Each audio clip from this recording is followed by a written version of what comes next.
Oh my god, we need to talk about this. Oh my god, we need to talk about this. Hey guys, it's Lauren. Right off the bat, here are all of my socials and you should go follow them if you don't already. For today's video, I'm gonna be reading your guys' editing hot takes and of course inserting my opinion because everyone wants to hear that. I feel like since I filmed my unpopular editing opinions videos, the editing community has changed so much. I think it's changed in a way that's more like TikTok oriented, and so I think a lot of the hot takes we're gonna read today might be focused on different aspects of the TikTok editing community specifically that perhaps people aren't too happy with. All right, enough said, let's get into the video. Huge mixed feelings about Topaz. So for those of you who aren't familiar, Topaz is like a plugin that can make the quality of your edits, more specifically on TikTok, just really, really good. Makes it really sharp, it adds a lot of contrast. I'm gonna say I semi-agree with this one. I don't have huge mixed feelings about it, but I could see why other people would. In my opinion, the majority of edits I've seen with Topaz, like, they always eat. But I have seen instances where like too much of it is added, and so you can't focus as much on like the clips or the velocity because it's just like really strong. But I feel like this goes for kind of like any aspect of editing. If you add too much of something, it becomes overpowering and just oversaturates the whole edit. You can add too much of a coloring, sharpen, too many warps, too many shakes, and it all has the same effect. Those people with don't remake / idea buy in their bio make me so mad. Like, why? I don't really care when other people have this in their bio, like, you do you, but I'm a really firm believer that like a huge part of the editing community is taking inspiration from other people. One of my favorite things ever is when people remake my edits. Like, a lot of you guys ask me, do you get annoyed with Her, the Sun, or Cake, or King for a Day, or any of your other really trends? Like, and the answer is no, because I genuinely think it's the coolest thing ever to see how someone like interprets what you did, or like the stylistic choices and differences between like my original edit and the remake. So like if someone has this in their bio, I respect it as a personal choice. It just really could never be me though. Scene packs that are like 40 minutes long and 3 gigabytes defeat the purpose of a scene pack. I fear you are right, my friend. And this is like a big reason why I personally just like never use scene packs unless I'm doing like an undercover video or I'm editing someone like super temporarily. When I used to edit Riverdale, I would download the full episodes because I never trusted that the scene packs would be in 1080 quality. And don't get me wrong, I think scene pack creators are like some of the bravest soldiers of the editing community. Like, they always put in the work. But like, yeah, am I gonna use a scene pack that is like over 10 minutes long? Probably not. Sometimes no motion blur edits are cute. Okay, agreed. I feel like a lot of edits in the candy style are just like styles that are super fast with like a lot of text and PNGs. Typically don't use a lot of motion blur or any motion blur at all, because if your transitions are super fast and you have heavy motion blur, you literally will just not be able to see anything. And I think people always think like, oh, no motion blur equals choppy. It depends on the edit and how you execute it. And people always get really surprised when I say I don't use RSMB. Like, I've tried it before, but for me personally, I think it just adds too much blur to my video. I want it to be a little bit more crisp. CapCut is objectively a bad editing app unless you're making basic velocity. That's because the metric you're comparing it to is probably something like After Effects. Objectively, CapCut is less advanced than something like After Effects, Video Star, Alight Motion. And because of that, in terms of technical editing, there is less that you can do on CapCut. I'm a firm believer in the fact that it's the editor, not the application. You're never gonna make CapCut look like After Effects, but I have still seen CapCut edits that I enjoyed and I thought were good. I do think CapCut is a limited editor, but I've still seen people do some really awesome things on there, so I don't feel comfortable saying it's objectively a bad editor. People just blow up velocity edits and it's so annoying. If you're scrolling on your For You page, you're gonna see probably more velocity than you do transition, so it can be annoying if you're trying to watch transition edits like intentionally and appreciate transition edits, but like the algorithm is just not giving it to you. And I completely understand as like both an editor and a consumer why these velocity edits are shown to us so much more. They're easier to watch. People who don't necessarily edit or even understand editing are more likely to be into a simple velocity edit than they are like a crazy intricate transition edit. But I do agree 100% with you on the fact that like I miss seeing transition edits with the frequency that I used to see them in like 2018 and 2019. And I think it's a mix of the fact that people are making transition edits less because they know they're not going to do as well as velocity, and also the fact that the TikTok algorithm is going to be wanting to push these velocities because they know that more casual and mainstream fans are going to be more into that than perhaps a transition edit. So it is a little bit disheartening, but I definitely understand why it's happening. Slow down audios over sped up for edits. Here's the thing, it depends. If the original song, like not slowed down or sped up, is like really fast, for example, if you slow that down and reverb it, it might work better for making an edit, right? And then on the flip side, if the song is super, super slow and you speed it up, that might work better for an edit. I think generally I prefer sped up audios because I personally like to have something that's like really fast and super packed with like a lot of things that just like pop in and out super quickly. So for that reason, I am a sped up girly. CapCut templates need to be banned. Whew,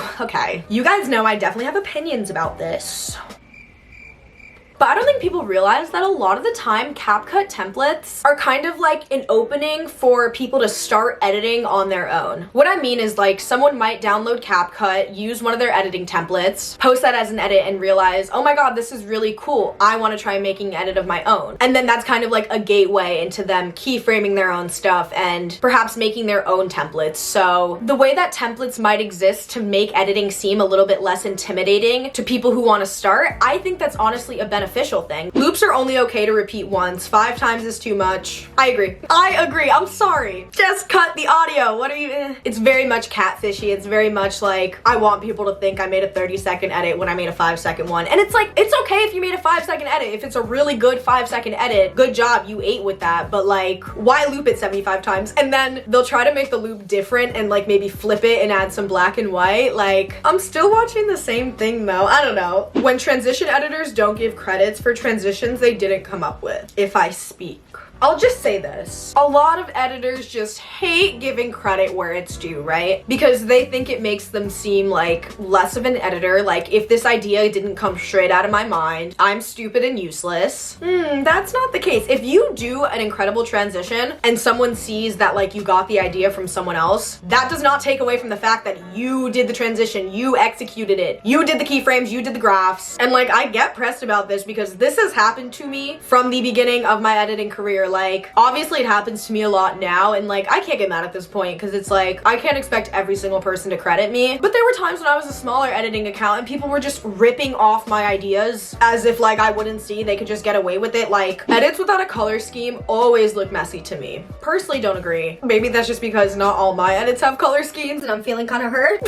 I think a color scheme can definitely refine an edit, make it look, you know, very nice and cohesive, but I don't think not having a color scheme will just make the edit look messy in general. Some 3D styles are way too much. You can't even see the pics. Agreed. And listen, that's something I actually get scared about every single time I post one of my edits. I'm like, if I'm doing like an X flip or a Y flip, I think, is this going too fast? Can you even see the clip? But like I said earlier, too much of anything is bad. And definitely when you're too heavy on the 3D, it just becomes a big jumbled mess. And here's the thing that's tricky about 3D edits that I've noticed. To establish flow, you kind of want your pictures or your clips to always be moving and always be maybe rotating in a 3D way. But when this happens, it might just be overkill, which is why I think you have to be super smart with what types of 3D transitions you decide to do next to each other from like one clip to the adjacent clip. I don't know if this is a hot take, but some big accounts give dry ass replies to small account comments. Y'all are probably expecting me to disagree with this, but I so agree with this. And here's the thing. Here's something that I know from being a big account. Some big accounts think that once they reach a certain level of followers, they have to be so formal and so professional whenever they're operating their account and responding to people. So sometimes when they respond to comments being like, this edit is so good, it sounds like they're responding to a business email. Like someone will be like, this is so good, and they'll be like, thank you for the inquiry. Personally for me, I don't care how many followers I have. If you're commenting on one of my edits or like if you make an edit of me, I'm gonna be so obnoxious. I'm gonna be like, what's 4 + 4? You ate, you devoured, you left literally no crumbs on the plate. Houston, boots down. Oh, you went back for seconds because you ate so hard. You're just a person like everyone else. You're moving silly little keyframes like all your followers, but it's more fun to edit to songs you actually listen to instead of random ones you find on SoundCloud. I've never agreed with anything more. Thank you. Oh my god, we need to talk about this. Oh my god, we need to talk about this. Can you tell I'm passionate about this? People always ask me, where do you find your audios? Is it SoundCloud? Is it TikTok? Is it what audio account do you use? I use the songs that I listen to in my free time. I just use my Apple Music library. I use YouTube. I can't get really into an edit and make something that's super inspired and creative unless it's a song that I'm super into. So next time you're trying to find an edit audio, just think of songs that you like. And also, there's nothing that makes a song particularly like an edit audio. Like, any song can be an audio. That's kind of the point. Even if it doesn't seem like the beats would make a good edit or the lyrics would make a good edit, like, whatever inspires you, you need to run with that. If I listen to a song and I get inspired, then that's what I get inspired by. And someone could listen to that same song and have absolutely nothing come to mind, and that's totally okay. That's why we all produce different edits and we all get inspired by different songs. We're different people. All right, guys, thank you so much for watching. I hope you all enjoyed. And please comment some more video requests down below for my active summer era, as so many of you have pointed out. All right, I hope you have a great day or night wherever you are, and bye.